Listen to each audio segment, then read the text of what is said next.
ان الحمد للہ نحمده ونستعینه ونستغفره ونعوذ باللہ من شرور انفسنا ومن سیئات اعمالنا من يهده اللہ فلا مضل له ومن يضلل فلا هادی له واشهد ان لا الہ الا اللہ وحدہ لا شریک له واشهد ان محمدا عبده ورسوله اما بعد فان خیر الحدیث کتاب اللہ وخیر الہدی ہدی محمد صلی اللہ علیہ وآلہ وسلم وشر الامور محدثاتها وكل محدثۃ بدعہ وكل بدعۃ ضلالہ وكل ضلالۃ فی النار۔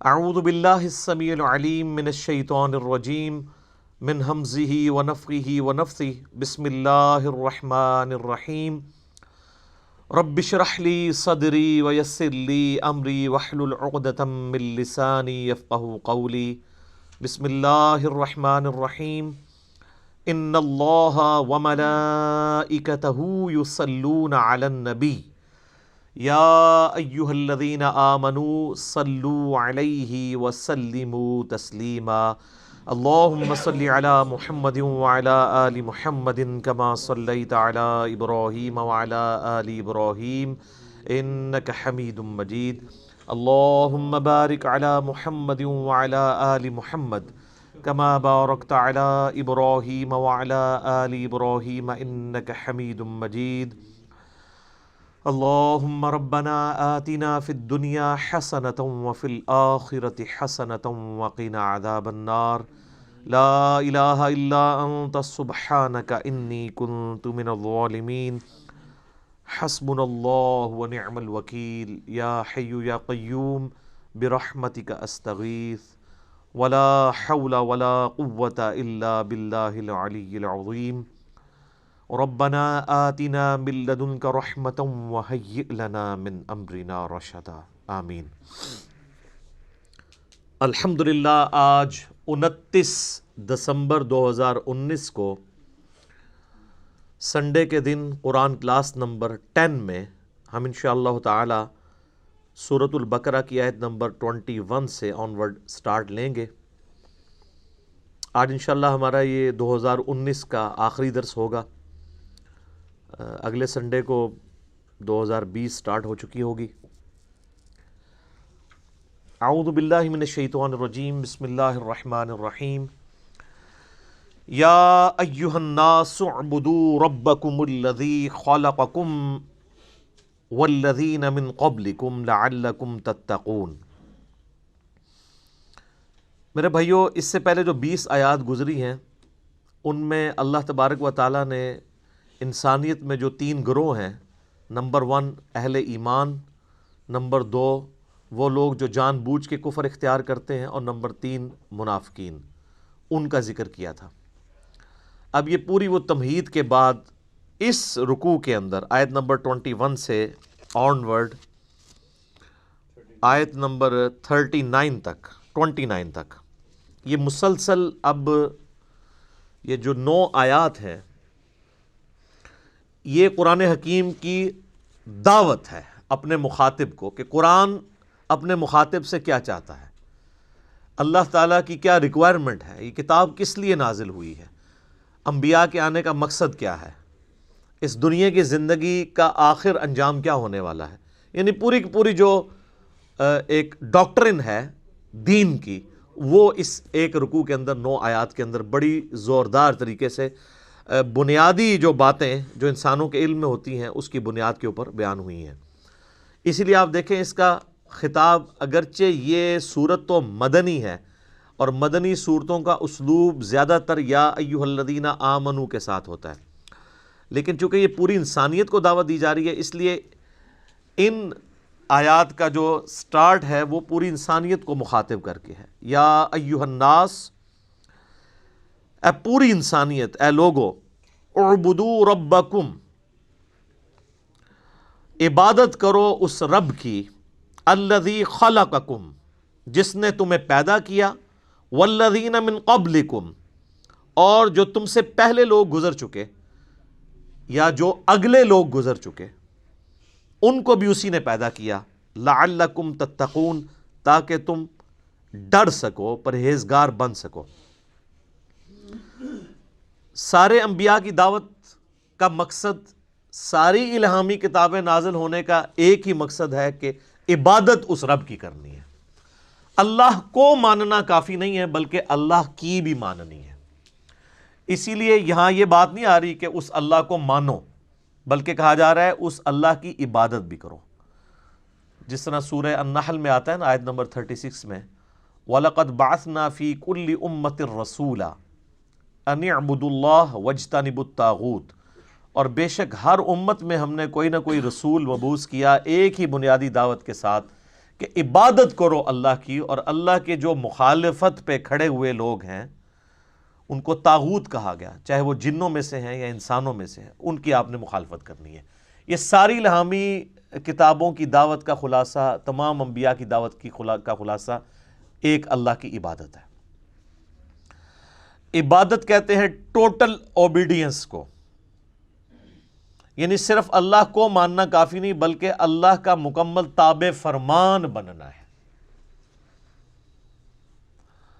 اور اسی کے پیرلل میں ایک ٹرم ہے جو وقت کے پیغمبر کے لیے استعمال کی جاتی ہے، اس کو ہم کہتے ہیں اتباع۔ قل ان کنتم تحبون اللہ فاتبعونی یحببکم اللہ، اے نبی تم فرما دو کہ اگر تم لوگ یہ دعویٰ رکھتے ہو کہ اللہ سے محبت کرتے ہو تو پھر میری یعنی وقت کے پیغمبر کی اتباع کرو، پھر اللہ بھی تم سے محبت کرے گا اور تمہارے گناہوں کو بھی معاف کر دے گا۔ تو اتباع میں بھی صرف پیغمبر کو مانا نہیں جاتا بلکہ پیغمبر کی پیروی بھی اختیار ساتھ کی جاتی ہے۔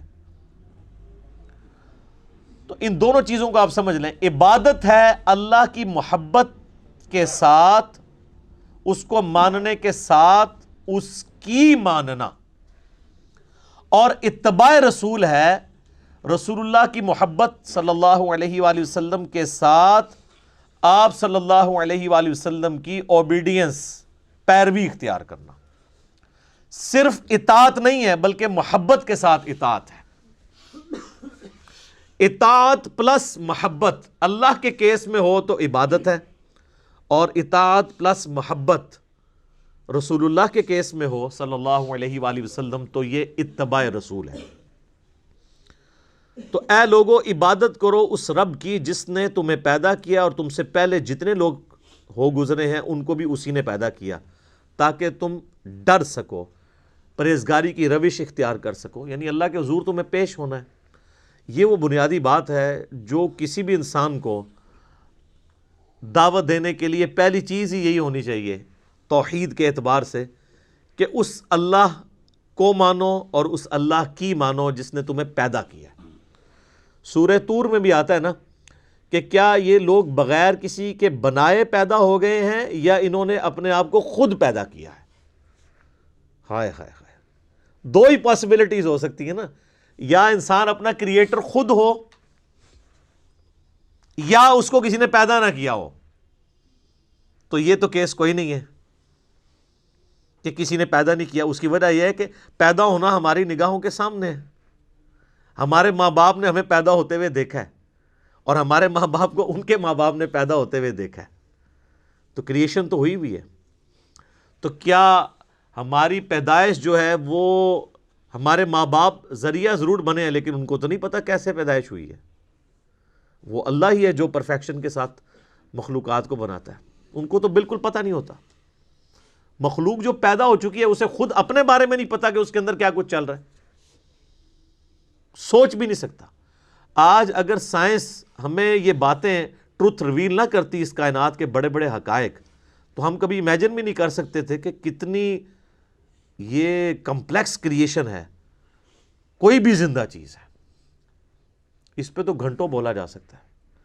انسان کے جسم میں جو ایک خلیہ ہے نا، اس خلیے کو بنانے کے لیے نیو یارک سٹی جتنی جگہ چاہیے، جتنے سسٹم اس میں اللہ نے رکھ دیے، اور انسان کے جسم میں یہ ایک خلیہ نہیں ہے، 100 بھی نہیں ہے، 1000 بھی نہیں ہے، لاکھ بھی نہیں ہے، کروڑ بھی نہیں ہے، ارب بھی نہیں ہے، 100 ٹریلین سیلز ہر انسان کے جسم کے اندر موجود ہیں. 100 ٹریلین، 1 ٹریلین 1000 ارب کے برابر ہوتا ہے. 100,000 ارب خلیے ہر انسان کے جسم میں، اور ان سارے خلیوں تک آکسیجن بھی پہنچتی ہے اور یہ زندہ ہے. ان کی ڈویژن ڈسٹرب ہو جائے تو کینسر ہے. یہ خلیے مر جائیں اور نئے اس کی جگہ پیدا نہ ہو تب بھی وہ ڈیڈ ہو جائے گا باڈی کا وہ حصہ. اور سائنٹسٹ کہتے ہیں کہ اتنا بڑا فگر ہے کہ اگر انگلینڈ جیسے 30 ملک ہوں اور 30 کے 30 ملک صرف درختوں سے پر ہوں اور کوئی چیز وہاں نہ اگی ہوئی ہو تو ان درختوں کے جتنے پتے ہوں گے نا یہ 100 ٹریلین ہے. 100,000 ارب. 1 ارب نہیں مان، 1 ارب گننے کے لیے آپ کو 25 سے 30 سال چاہیے. 24 گھنٹے بھی اگر آپ گنتی گنتے رہیں، کوئی شخص بہت بھی تیز گن لے گا 24 گھنٹے میں تو 86,400 سیکنڈ ہے، تو 1,00,000 دفعہ بھی مشکل سے گن پائے گا وہ. تو 1 ارب اور کدھر پھر 1000 ارب، پھر 100,000 ارب. ان امیجنیبل ہے، کیلکولیٹر فیل ہو جاتے ہیں. تو یہ سارے کے سارے جو خلیے ہیں ان کو کریٹ کیا ہے کریٹر نے. پھر خالی اس طرح کریٹ نہیں کیا، مینیجیبل فارم میں ہے. یہ خلیوں نے کیا خود ڈیسائیڈ کیا تھا کہ ان خلیوں نے مل کے آنکھ بننا ہے، ان خلیوں نے مل کے دل بننا ہے؟ آرگنائز ہوئے نا، اور پھر سارے خلیے آرگنائز ہو کے ایک کامن فنکشن پرفارم کر رہے ہیں. دل کا فنکشن گردے نہیں پرفارم کر سکتے، گردوں کا فنکشن آنکھیں نہیں پرفارم کر سکتی، آنکھوں کا فنکشن جو ہے وہ ہاتھ نہیں پرفارم کر سکتے. انسان کو تو پتہ ہی نہیں اس کے اندر کیا کچھ ہے. تو یہ بنیادی بات ہے کہ اس اللہ کی عبادت کرو جس نے تمہیں پیدا کیا ہے، اور جتنے اگلے بھی گزرے ہیں ان کو بھی اسی نے پیدا کیا ہے. اس سے ڈر جاؤ، اس اللہ سے ڈر جاؤ جس نے تمہیں تمہاری مرضی کے بغیر پیدا کیا ہے. جو تمہیں تمہاری مرضی کے بغیر پیدا کرنے پر قادر ہے وہ تمہارے ساتھ کچھ بھی کرنے پر قادر ہے، اور اگر وہ تمہارے لیے کچھ ڈیسیژن کر لے گا پھر کوئی تمہیں بچا نہیں سکتا. یہ ہے اصل میں اس کا فارم. ڈر جاؤ لعلکم تتقون، تاکہ تم ڈر سکو. الذی جعل لکم الارض فراشا، وہی اللہ ہے جس نے اس زمین کو تمہارے لیے بچھونا بنایا ہے. والسماء بناء، اور آسمان کو چھت بنایا ہے. اب اس حصے کے اوپر بھی گھنٹوں بولا جا سکتا ہے کہ یہ زمین جو بچھونا بنائی ہے صرف اس کی ایک فزیکل پراپرٹی کو ڈسکس کیا جا رہا ہے کہ زمین کو رہنے کے قابل بنایا ہے. زمین میں ہر سیکنڈ میں 2 زلزلے آتے ہیں، ہر سیکنڈ میں، لیکن ان کا ایمپلیٹیوڈ جو ہے وہ بہت کم ہوتا ہے. اگر وہ بڑھ جائے تو زمین تباہ و برباد ہو جائے. اتنے زلزلوں والی زمین کو رہنے کے قابل بنایا ہے، اسے کنٹرول کیا، اور اس اعتبار سے بھی رہنے کے قابل بنایا ہے کہ وہاں پر ہر مخلوق کے لیے اس کی زندگی کا سامان رکھتی ہے. اور جو سب سے ضروری سامان تھا زندگی کے لیے وہ بالکل فری رکھا ہوا ہے. کون سی چیز؟ آکسیجن. پانی تو پھر بھی بندہ کچھ گھنٹے کچھ دن بھی نکال سکتا ہے، آکسیجن 1.5-2 منٹ سے زیادہ کوئی نہیں نکال سکتا، بالکل فری رکھا ہے. اور اس آکسیجن کی جو مقدار ہے اسے کنٹرول کیا ہوا ہے فضا کے اندر. ہائیڈروجن سے یا نائٹروجن سے وہ بڑھ جائے تب بھی ہماری ایگزسٹنس نہیں ہے، کم ہو جائے تب بھی ایگزسٹنس نہیں ہے. اور یہ تو صرف ایک فائن ٹیوننگ ہے، اس طرح کی ملینز آف فائن ٹیوننگز روئے ارض پہ ہیں. اسی لیے سائنٹسٹ کہتے ہیں کہ یہ میریکل پلانٹ بنایا گیا ہے اس قابل کہ یہاں پہ زندگی رہے. تو کسی کے بنانے سے بنا ہے. اگر وہ کہتا ہے خود بخود بن گیا ہے تو پھر اس کو کوئی کاپی کر کے بنا کے بتا دے. جو چیز کاپی بھی نہ ہو سکتی ہو اس کے بارے میں کہنا کہ وہ خود بخود ہو گئی ہے تو اس سے بڑی تو بے وقوفانہ سٹیٹمنٹ ہی نہیں ہو سکتی. جو کام کرنے سے نہ ہو سکے وہ خود بخود کیسے ہو سکتا ہے؟ خود بخود تو وہ کام ہو سکتا ہے نا کہ جو یعنی کرنے سے ہو بھی جائے. زمین و آسمان کی ساری مخلوقات مل کے ایک بیج نہیں بنا سکتی کہ جسے ہم مٹی میں بوئیں اور وہ 6 ارب گنا بڑا درخت بن جائے۔ لوگ تو کہتے ہیں جی مٹی کی تو کوئی قیمت ہی نہیں ہے، میں کہتا ہوں سونے کی کوئی قیمت نہیں ہے۔ سونے میں بیج ڈالا جائے تو وہ درخت نہیں بن سکتا۔ اگر مٹی دنیا پہ نہ ہو تو سونے کو چاٹنا ہے کسی نے، اور سونا نہ ہو تو پھر بھی دنیا چلتی رہے گی۔ یہ مٹی جو اللہ نے رکھی ہے دیکھنے کو حقیر چیز ہے، لیکن اس میں ہم بیج بوتے ہیں، اور سر وہ بیج جب نکلتا ہے اور درخت بنتا ہے، اس درخت کا سائز، اس کے پھولوں کے لگنے کی ٹائمنگ، اس کا پھل میں کنورٹ ہونا، پھلوں کے پکنے کی ٹائمنگ، پتوں کی شیپس، ان کے سائز، پھر ایک ایک پتے تک پانی کا پہنچنا زمین سے، یہ تو انسان پریشان ہو جاتا ہے۔ ایک درخت تو بہت بڑی بات ہے، ایک بیج نہیں کوئی بنا سکتا، اور کوئی یہ کہے کہ خود بخود بن گیا، تو اس سے بڑی بیوقوفی کسی کی کیا ہو سکتی ہے؟ دنیا کا کوئی بیوقوف انسان بھی ایک بال پوائنٹ کے لیے ماننے کے لیے تیار نہیں خود بخود بن جائے، کیونکہ یہ ایک مینیجیبل چیز ہے، الٹپ نہیں ہے، ایٹ رینڈم نہیں ہے۔ تو زمین کو اس نے تمہارے لیے بچھونا بنایا ہے، وَالسَّمَاءَ بِنَاءً، اور آسمان کو چھت بنایا ہے۔ اب یہ متشابہات میں سے ہیں، یعنی آسمان کے بارے میں جو اب ہمیں اس ماڈرن سائنس کی وجہ سے ٹروتھ ریویل ہو رہے ہیں وہ تو بڑے حیران کن ہیں۔ یعنی آسمان کی جو لیئرز ہیں، آسمان تک پہنچنے کے لیے جو اللہ تعالیٰ نے لیئرز رکھی ہوئی ہیں، ان کے لیے بھی آسمان کا لفظ استعمال ہو سکتا ہے۔ اسٹریٹوسفیئر ہے، پھر ٹروپوسفیئر ہے، پھر اوزون کی لیئر ہے، یعنی سورج سے ملینز آف ایمپلیٹیوڈ کی مختلف ریز دنیا میں آتی ہیں، لیکن زمین کی جو ہماری رہنے کی سطح ہے اس تک اس میں سے چند ایک پہنچتی ہیں۔ 99.99% یہ آسمان کی جو لیئرز ہیں اس کی وجہ سے ریپیل ہو جاتی ہیں، کچھ ارتھ میگنیٹک فیلڈ کی وجہ سے ریپیل ہو جاتی ہیں، ورنہ وہ ہارمفل ریز نیچے آ جائیں تو بیماریاں۔ یہ جو کہتے ہیں اوزون لیئر کے اوپر ایک شگاف ہے، اس کی وجہ سے سکن کینسر کا خدشہ ہے ان علاقوں میں جہاں پہ وہ ڈائریکٹ ریز آتی ہیں۔ تو یہ آسمان کو ایک بڑی مضبوط چھت بنایا ہے اللہ تعالیٰ نے۔ آسمان حفاظت کا ذریعہ ہے، یہ اللہ کی قدرتیں ہیں جی، اس پہ کتنی دیر بولا جائے، میرے اس پہ کئی ایک لیکچرز ہیں، وہ آپ دیکھ لیں ورنہ تو ٹاپک بدل جائے گا۔ وَأَنزَلَ مِنَ السَّمَاءِ مَاءً، اور آسمان سے اس نے پانی کو نازل کیا، فَأَخْرَجَ بِهِ مِنَ الثَّمَرَاتِ، پھر اس کے ذریعے پھل اگائے تمہارے لیے، رِزْقًا لَكُمْ، تمہارے رزق کے طور پہ۔ اچھا یہ ساری باتیں بنیادی ہیں، کوئی دنیا کا انسان نہیں ہے جو کہ یہ چیزیں میری آبزرویشن میں نہیں ہیں۔ قرآن چونکہ پوری انسانیت کے لیے ہے، لہٰذا اس میں بالکل ڈیٹم لیول کی بنیادی باتیں ڈسکس ہوں گی جو ہر بندے کے ایکسپیرینس میں، نالج میں ہوں۔ یہ جتنی باتیں آ رہی ہیں کہ تمہیں اللہ نے پیدا کیا، تم سے اگلوں کو پیدا کیا، سب کے ایکسپیرینس میں ہے۔ اللہ تعالیٰ نے زمین کو رہنے کے قابل بنایا ہے، آسمان کسی انسان نے بنائی ہے، انسان تو ہمیشہ سے آبزرو ہی کر رہا ہے اسے، انسان تو صرف ڈسکوری کرتا ہے، اور انوینٹ بھی جو کرتا ہے وہ بھی کریشن ایکس نہیلو نہیں کرتا، عدم محض سے وجود نہیں دیتا، بلکہ اللہ کی تخلیقات کو یوز کر کے کرتا ہے۔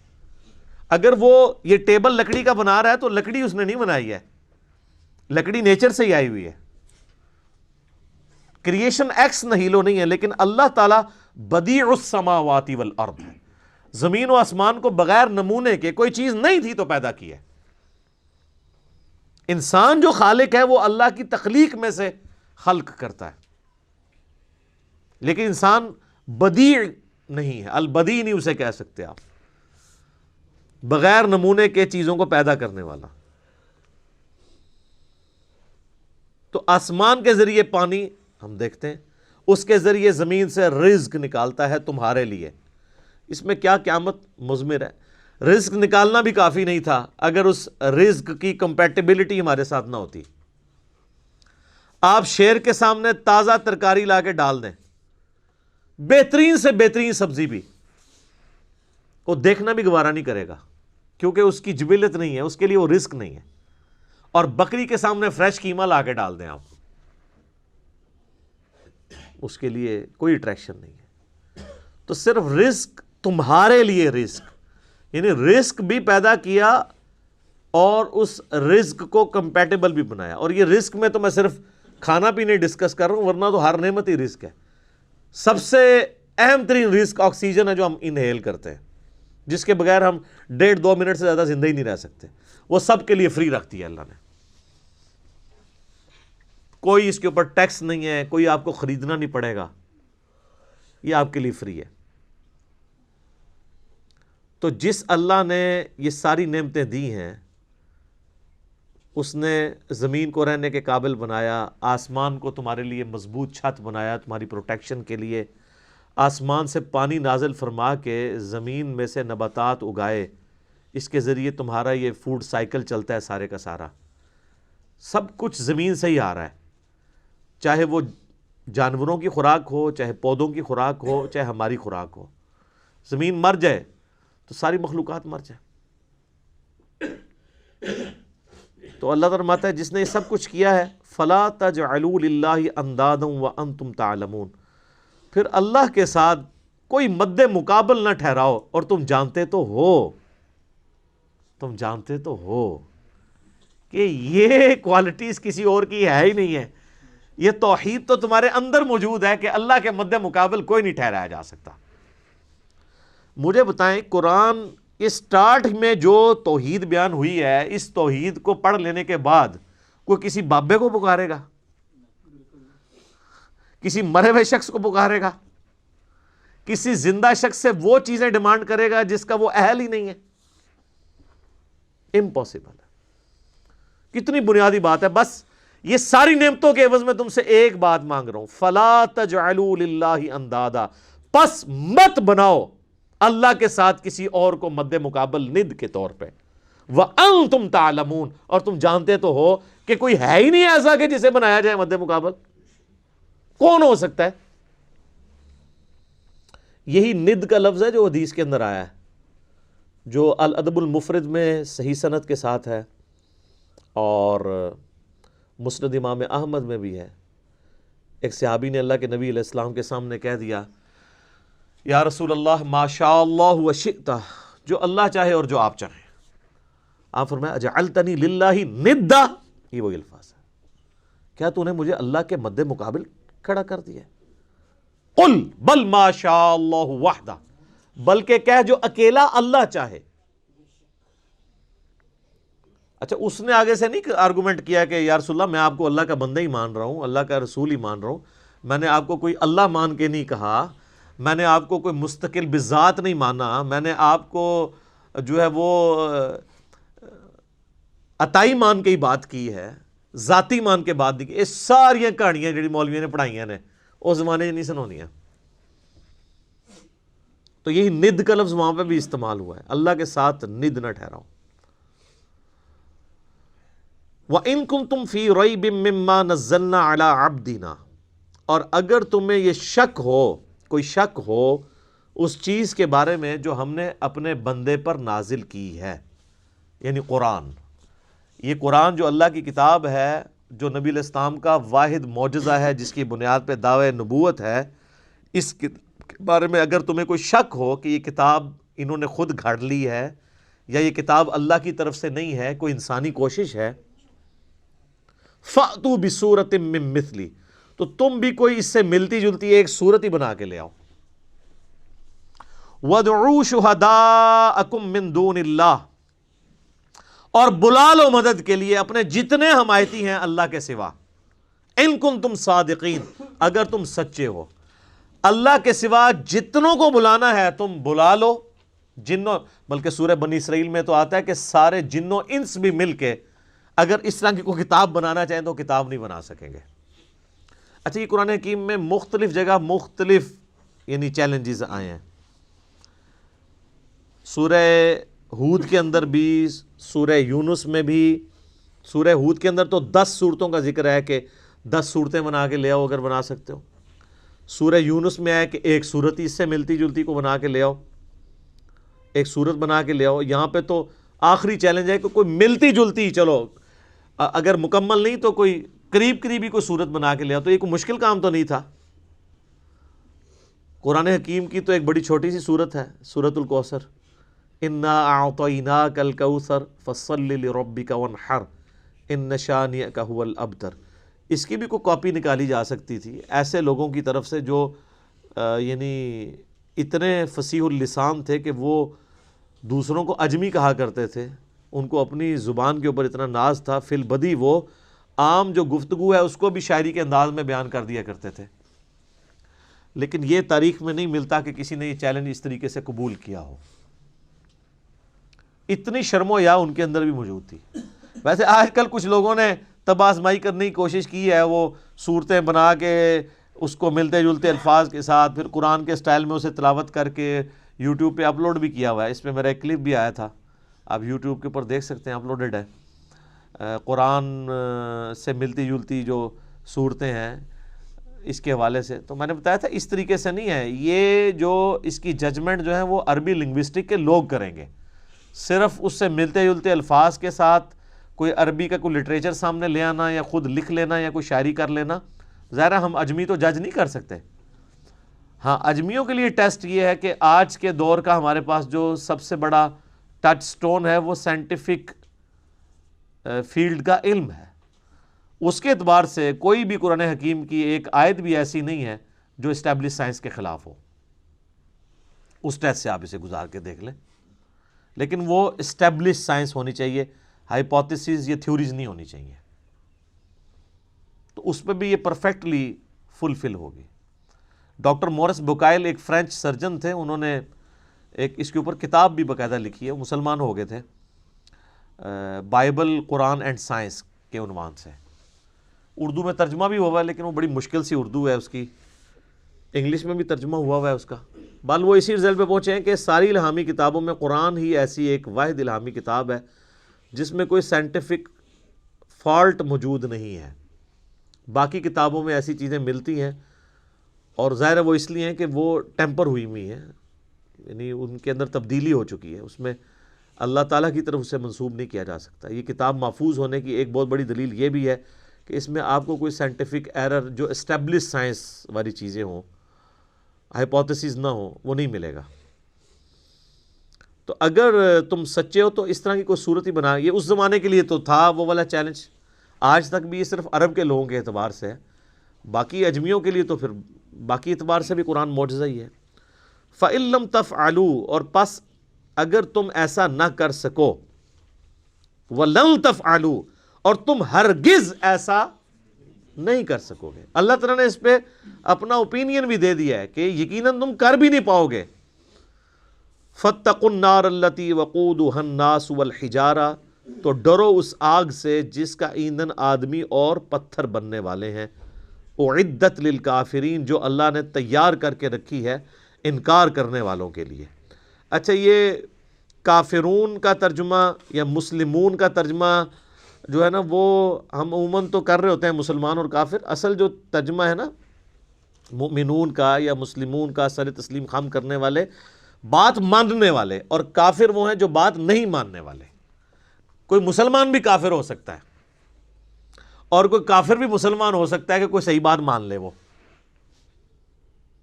ایک تو وہ ٹرم والا ایمان ہے نا جو ہم ایز اے اصطلاح استعمال کرتے ہیں، جو کلمہ پڑھ لے اور وہ 5 بنیادی چیزوں پہ چلے۔ لفظی ترجمہ یہ ہے کہ نہ ماننے والوں کے لیے، انکار کرنے والوں کے لیے، کفر کہتے ہیں انکار کرنے کو، نہ شکری کرنے کو، اللہ تعالیٰ نے آگ تیار کر رکھی ہے جس کا ایندھن آدمی، انسان اور پتھر ہے۔ اللہم اجرنا من النار، اللہم اجرنا من النار، اللہم اجرنا من النار۔ صحیح مسلم میں حدیث ہے، نبی علیہ السلام ایون نماز میں بھی جب کبھی آیات آتی تھیں جہنم سے ریلیٹڈ تو آپ علیہ السلام اللہ سے جہنم کے اگینسٹ اللہ تعالیٰ کی پناہ طلب کیا کرتے تھے، اور جب جنت کی آیات آتی تھی تو اللہ تعالیٰ سے جنت کا سوال کیا کرتے تھے۔ یہ سنت ہے۔ اچھا، یہ جو آیا کہ پتھر بھی ایندھن بنیں گے، تو یہ پتھر کو کوئی عذاب نہیں ہو رہا ہوگا، بلکہ ان کی حسرت میں اضافے کے لیے ہوگا۔ اس کا ڈیٹیل ذکر سورۃ الانبیاء میں آئے گا اللہ تعالیٰ فرماتا ہے کہ ہم کافروں کو بھی اور جن معبودوں کو یہ پوج رہے ہیں ان کو بھی دوزخ میں ڈالیں گے. اور پھر اللہ تعالیٰ فرماتا ہے کہ اگر یہ ان کے معبود ہوتے تو دوزخ میں ان کے ساتھ تو نہ ہوتے. پھر کافروں نے اس کا بھی ٹھٹھا کیا. انہوں نے کہا اچھا اس کا تو مطلب ہے پھر عیسیٰ ابن مریم کو بھی دوزخ میں ڈالا جائے گا، کیونکہ عیسیٰ ابن مریم کی بھی لوگوں نے پوجا کی ہے. پھر اللہ تعالیٰ نے اس کا بھی جواب دیا. ریپلائی ٹو کے بغیر کام چلتا نہیں ہے نا، وسوسے اتنے ہیں. ریپلائی ٹو کے کلپ تو بنیں گے. وہ پھر سورہ الزخرف میں آیا. اللہ تعالیٰ نے یہ عیسیٰ کی مثال جو تم سے بیان کی ہے نا انہوں نے، تو یہ صرف جو ہے نا وہ حجت بازی کے لیے. پتہ ان کو بھی ہے کہ عیسیٰ ابن مریم کیوں دوزخ میں جائیں گے، وہ تو خود امام موحدین تھے اپنے وقت میں، توحید کے دائی تھے. قصور تو ان لوگوں کا ہے جنہوں نے عیسیٰ ابن مریم کے بارے میں ڈیوینٹی کلیم کی ہے، نہ کہ عیسیٰ ابن مریم. پھر انہوں نے کہا وہ تو ہمارے بندے خاص ہیں اور وہ تو قیامت کی نشانی میں سے ہیں. تو یہ جو بت، وہ پتھر جن کے بت تراشے گئے، ان کو اللہ تعالیٰ دوزخ میں اس لیے ڈالے گا تاکہ کافروں کی حسرت میں اضافہ ہو کہ یار ان کو ہم پوجتے رہے، یہ بھی ہمارے ساتھ ہیں.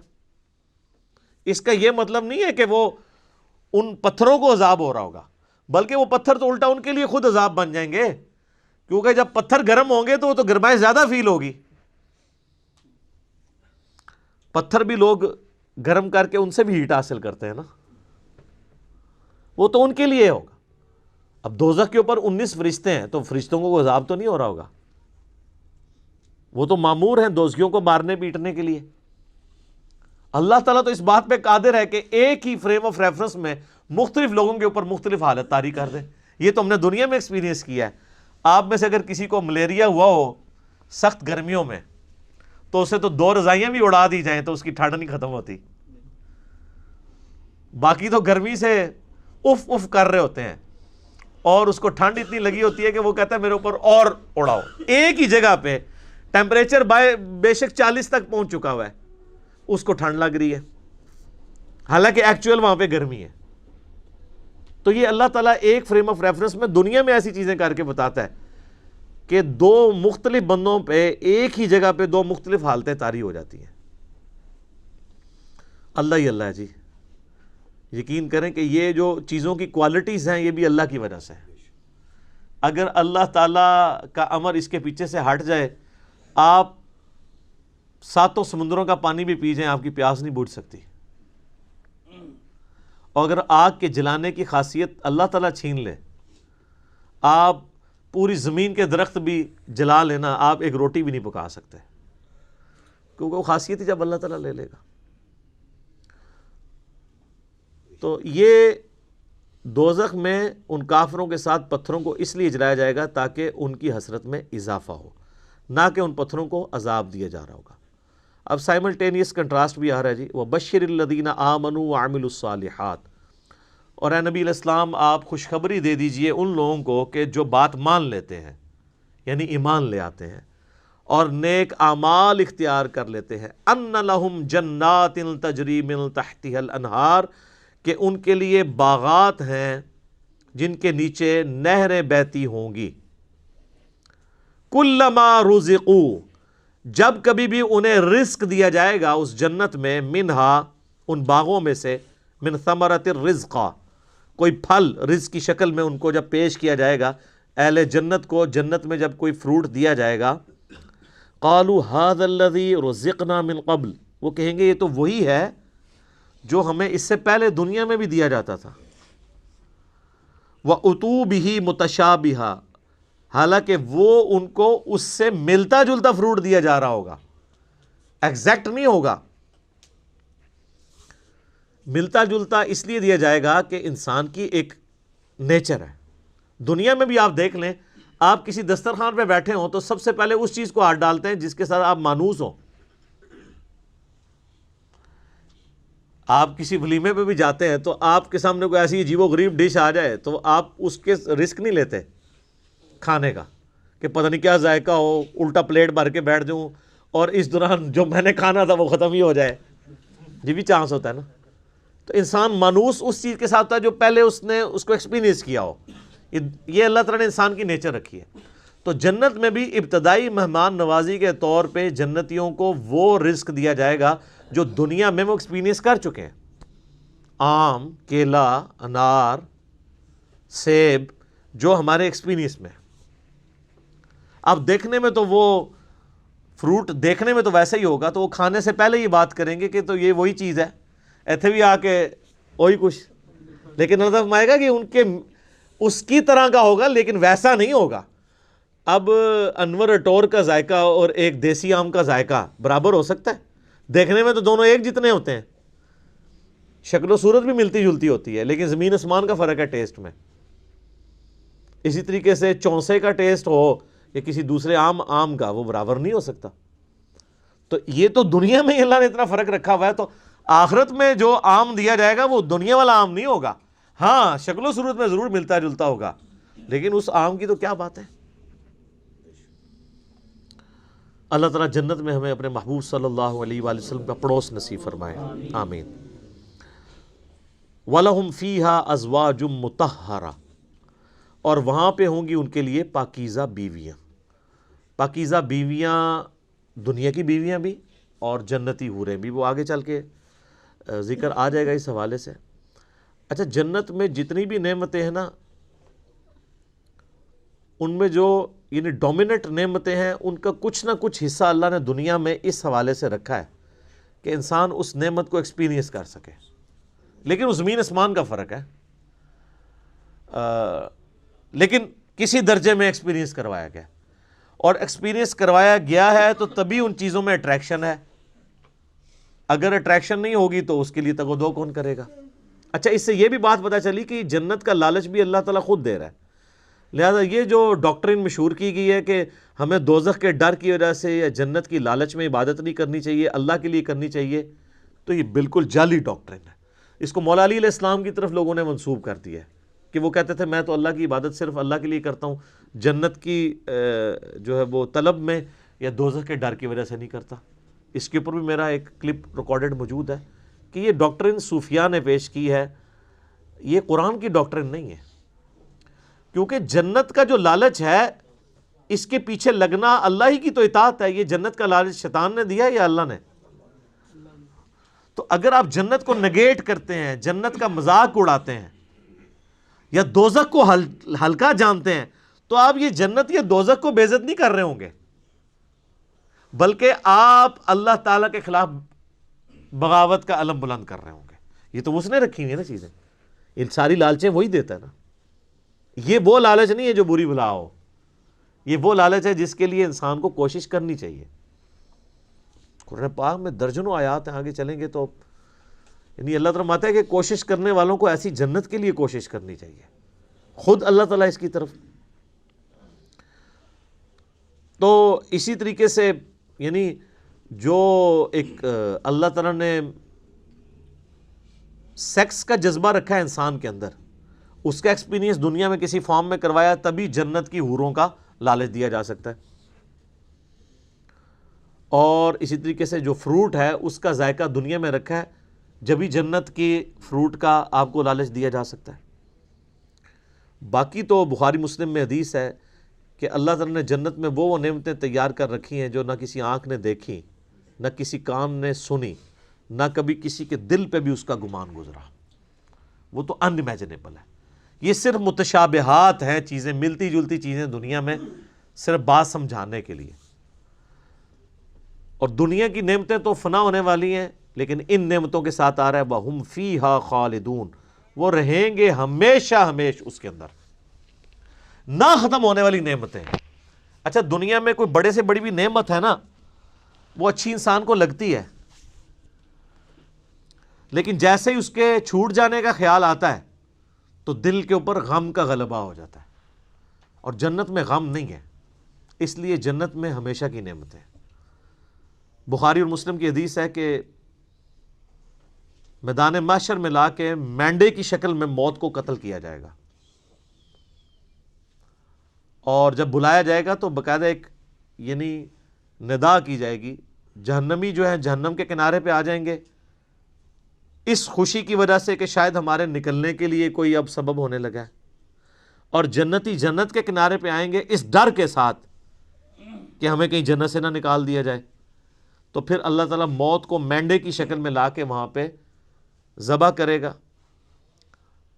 اور پھر کہا جائے گا کہ جنتیوں کے لیے خوشخبری ہے کہ انہیں کبھی موت نہیں آئے گی، اور دوسری طرف جہنمیوں کے لیے ہمیشہ کا غم ہے کہ ان کو بھی موت نہیں آئے گی۔ تو قرآن میں آتا ہے سورہ فرقان میں، آج ایک موت نہیں کئی موتیں مانگو، موت نہیں تمہیں آئے گی، ہزاروں موتیں مانگو، موت نہیں آنے کی، کیونکہ موت آ جائے تو پھر تکلیف ختم ہو جائے، لیکن وہاں پہ موت نہیں آئے گی۔ اللہم اجرنا من النار، اللہم اجرنا من النار، اللہم اجرنا من النار، آمین۔ اللہم من احییتہ منا فاحیہ علی الاسلام ومن توفیتہ منا فتوفہ علی الایمان، آمین۔ صحیح مسلم میں ایک حدیث ہے کہ جب جنتی جنت میں داخل ہونے لگیں گے تو ان کو ایک ندا کی جائے گی، جاتے ہی خوشخبری ملے گی، تمہارے لیے مبارک ہے، آج کے بعد تمہیں کبھی موت نہیں آئے گی، تم ہمیشہ زندہ رہو گے، آج کے بعد تمہیں کبھی بدحالی نہیں آئے گی، تم ہمیشہ خوشحال رہو گے، آج کے بعد تمہیں کبھی بڑھاپا نہیں آئے گا، تم ہمیشہ جوان ہی رہو گے، اور آج کے بعد اللہ تم سے کبھی ناراض نہیں ہوگا، ہمیشہ راضی رہے گا۔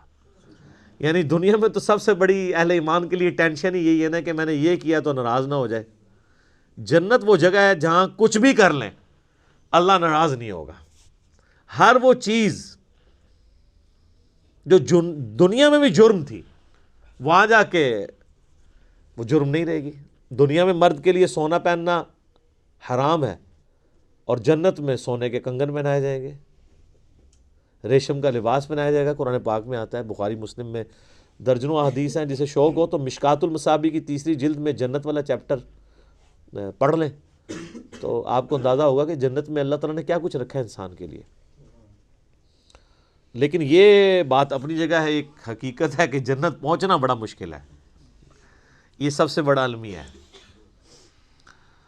یہ تو بابوں نے آپ کو ایک خدا کا تعارف کروایا نا کہ جنت تو اپنی جیب ہی ہے، کتابیں یہ نہیں بتاتی، کتابیں کچھ اور ہی بتاتی۔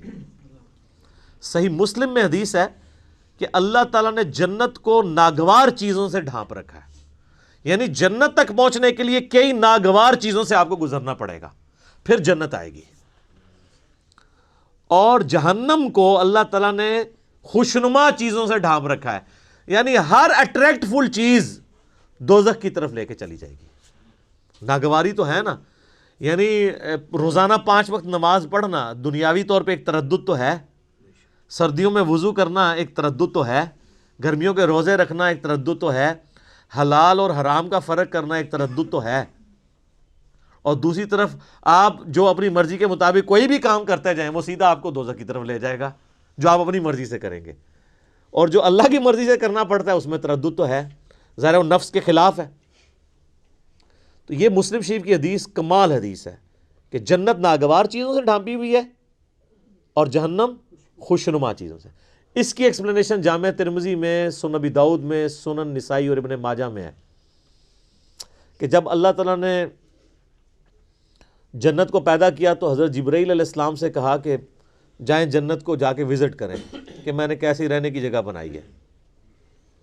جب حضرت جبرائیل علیہ السلام جنت گئے اور اس کی خوبصورتی دیکھی تو اللہ تعالیٰ نے کہا کہ جبرائیل کیسا پایا جنت کو؟ انہوں نے کہا اللہ تیری عزت کی قسم کوئی بندہ ایسا نہیں ہوگا جو اس میں جانے کے لیے جان دھڑ کی بازی نہ لگا دے، کیا زبردست جگہ تو نے بنائی ہے۔ اللہ نے فرمایا اچھا، اللہ تعالیٰ نے جنت کو ناگوار چیزوں سے ڈھانپ دیا، جو مسلم شریف کی حدیث ہے، اور کہا اب جا کے ذرا جنت کو دیکھو۔ جب وہ دیکھ کے آئے تو انہوں نے کہا تیری عزت کی قسم مجھے نہیں لگتا کوئی بندہ جنت میں جانے میں کامیاب ہوگا، اتنا مشکل ہے۔ سر یہ ہے کتابوں کا خدا، یہاں کہتے ہیں نہیں جناب ایک دفعہ بھی پڑھ لیا ایک دفعہ بھی پڑھ لیا، ایک پھیرے ہی لگے گا۔ اور سورہ فرقان میں اللہ تعالیٰ فرماتا ہے کہ جہنم ہمیشہ رہنے کے لیے بھی بری جگہ ہے اور ایک لمحے کے لیے رہنے کے لیے بھی بری جگہ ہے۔ آپ لاکھ کہتے رہیں کہ پھیرا لگے گا، اچھا یہ پھیرا بھی اس لیے ہم کہتے ہیں کہ ہم نے کبھی اس پھیرے کو امیجن نہیں کیا، آپ کو ادھر بیٹھے بیٹھے امیجن کروا دیتے ہیں۔ اگر کسی شخص کو یہ کہا جائے کہ ایک فجر کی نماز چھوڑنے پہ آپ کو فجر سے ظہر تک ایک ایسے کمرے میں وقت گزارنا پڑے گا جو 10 بائی 10 فٹ کا ہوگا، اس میں 100 کوبرا سانپ ہوں گے، 100 بچھو ہوں گے، 100 اژدہے ہوں گے، لیکن صرف فجر سے ظہر تک بس، تو کوئی امیجن بھی کر سکتا ہے اس کو؟ وہ ان سانپوں کو تو آپ مار بھی سکتے ہیں، تو جہنم کے سانپ کے بارے میں کوئی سوچ بھی سکتا ہے؟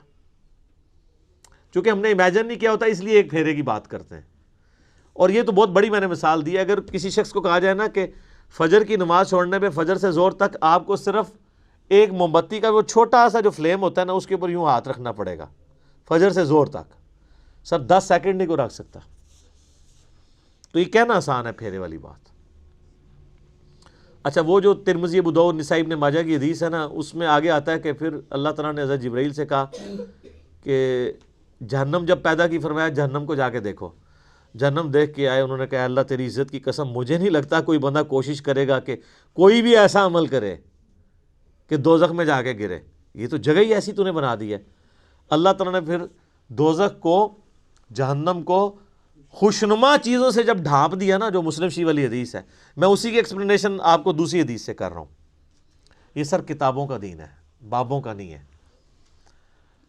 تو حضرت جبرائیل علیہ السلام جب گئے واپس آئے، کہا اے اللہ تیری عزت کی قسم مجھے نہیں لگتا کوئی بندہ جہنم میں جانے سے بچ سکے گا، اتنا خوشنما تو نے بنا دیا، یہ تو سارے ہی جائیں گے جہنم میں. اور سر نظر بھی آ رہا ہے، نظر بھی آ رہا ہے، کیا دیندار، کیا بے دین، کیا مسلمان، کیا کافر. آپ کو بغاوت دیکھیں عروج پہ نظر آتی ہے. اور جو آپ کو دیندار نظر بھی آ رہے ہیں یہ بھی اللہ نے پردے رکھے ہوئے ہیں. کچھ کے پردے تو ہمارے جیسے لوگوں کے سامنے کھل بھی جاتے ہیں اور ہم آپ کو کھول کھول کے بتاتے ہیں، پھر بھی نہیں آپ کا دماغ کھلا تو آخرت میں تو کھل ہی جانا ہے. اوہ یہ کیا ہوا. نہیں، بڑا سینسٹیو ایشو ہے میرے بھائی. تو یہ اللہ تعالیٰ نے جہنم اور دوزخ کا جو معاملہ رکھا ہے، یہ اگر یہ چیزیں نہ ہوتی تو کوئی بھی شخص اللہ تعالیٰ کو رسپانس نہ کرتا.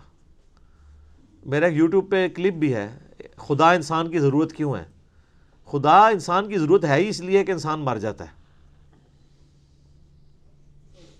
اگر انسان نے مرنا نہ ہو اور انسان کے اوپر کوئی مشکل وقت نہ آنا ہو، انسان کی ضرورت اللہ کبھی رہتا ہی نہیں ہے. یہ تکلیفیں اور موت، یہی تو ایک تلوار لٹک رہی ہے کہ یار میں نے مرنا ہے، کسی کو منہ دکھانا ہے جا کے. آپ ایک لمحے کے لیے امیجن کریں کہ اگر آپ نے مرنا نہ ہو اور آپ کو کبھی کوئی تکلیف نہ آئے، یہ دو چیزوں کی گارنٹی ہو، تو سر نماز کس نے پڑھنی ہے؟ تو یہ ساری دھمکیاں ختم ہو جائیں گی نا پھر دوزخ کی. تکلیف نہ آنے کا مطلب ہے کوئی کچھ نہیں کرے گا. موت نہ آنے کا مطلب ہے آپ اپنی زندگی انجوائے کریں گے، اور تکلیف نہ آنے کا مطلب ہے کہ پھر آپ کو کوئی نہ کوئی رزق کے حوالے سے ایشو ہوگا، نہ اور کوئی تکلیف پہنچے گی. تو یہ سر دنیا میں پاسبل نہیں، جنت میں ہی ہے.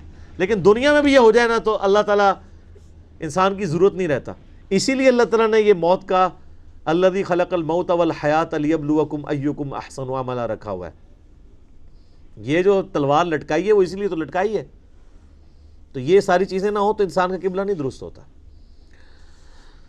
گھنٹوں بولا جا سکتا ہے.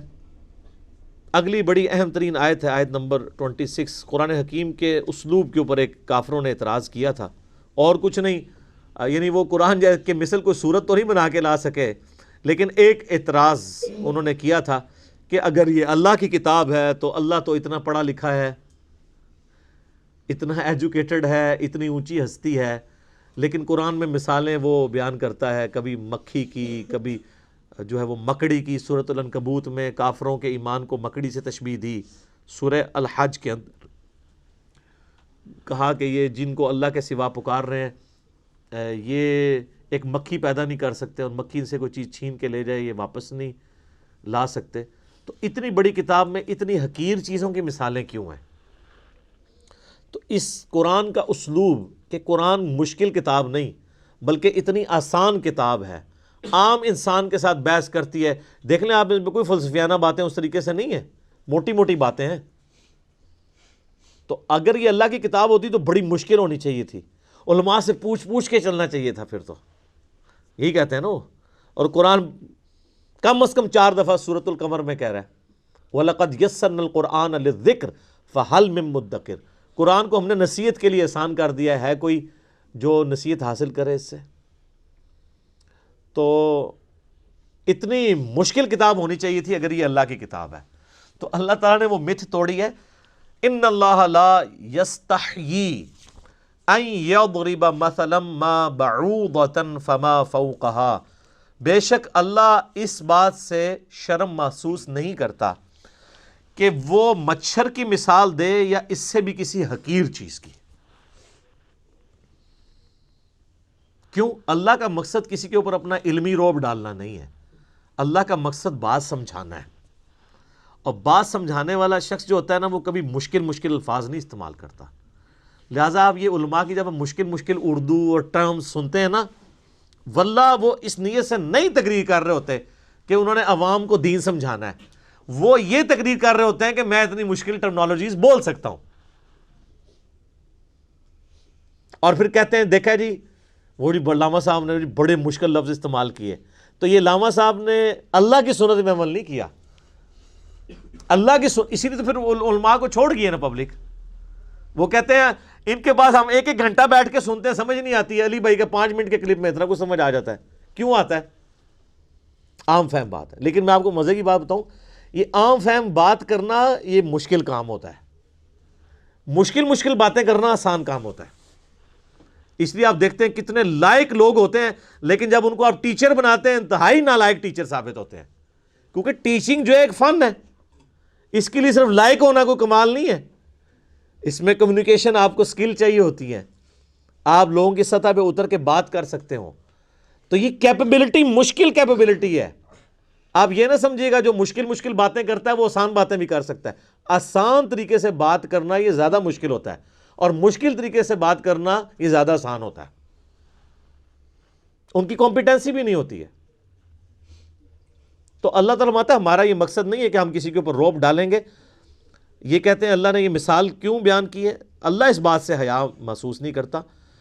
فَأَمَّا الَّذِينَ آمَنُوا، پس جو لوگ بات مان لیتے ہیں، فَيَعْلَمُونَ أَنَّهُ الْحَقُّ مِن رَبِّهِمْ، تو وہ اس چکر میں نہیں پڑتے کہ یہ مکھی کی مثال کیوں آ گئی، یہ مچھر کی مثال کیوں آ گئی، یا میں اپنے بارے میں کرتا ہوں، میں کبھی کوئی مثال کوئی پھکی کی بات کر دی یا ٹنی کی بات کر دی تو بات سمجھانے کے لیے کوئی اگزامپل کے طور پہ بھی بات کر دی، تو جو بات ماننے والے ہیں سمجھنے والے ہیں وہ ان چکروں میں نہیں پڑتے الفاظی کے اوپر، وہ کہتے ہیں یہ ہمارے رب کی طرف سے سچ بیان ہوا ہے، بات وزنی ہے، اس چکر میں نہ پڑھو کہ اسلوب کیسا ہے اس کا۔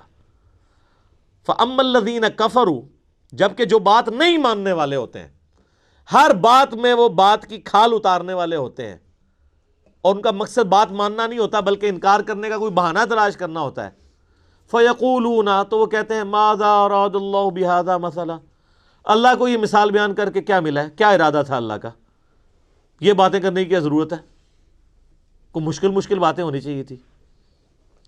تو اب چونکہ یہ انہوں نے اعتراض کیا ہے غیر علمی جذباتی ڈاکٹرن کے ساتھ، لہٰذا اس کا جواب بھی اسی اعتبار سے پہلے تو دیا جا رہا ہے، یضل بہ کثیرا ویہدی بہ کثیرا، اللہ کا مقصد یہ ہے کہ تاکہ اس مثال کے ذریعے بہت سے لوگوں کو گمراہ کر دے اور بہت سے لوگوں کو ہدایت دے۔ مراد یہ نہیں ہے کہ قرآن کتاب گمراہی ہے، وہ تو آیا ہے قرآن میں ھدی للناس وبینات من الھدی والفرقان، یہ پوری انسانیت کے لیے ہدایت ہے، ہدایت کے روشن دلائل ہیں، اس میں حق اور باطل میں تمیز کرنے والی کتاب ہے۔ اس کتاب کا مقصد کسی کو گمراہ کرنا نہیں ہے، مقصد یہ کہ یہ الٹیمیٹلی تمہاری گمراہی کا سبب اس اعتبار سے بن جائے گی کہ تم اس کو مان کر ہدایت پہ آ جاؤ گے اور نہ مان کے گمراہ ہو جاؤ گے۔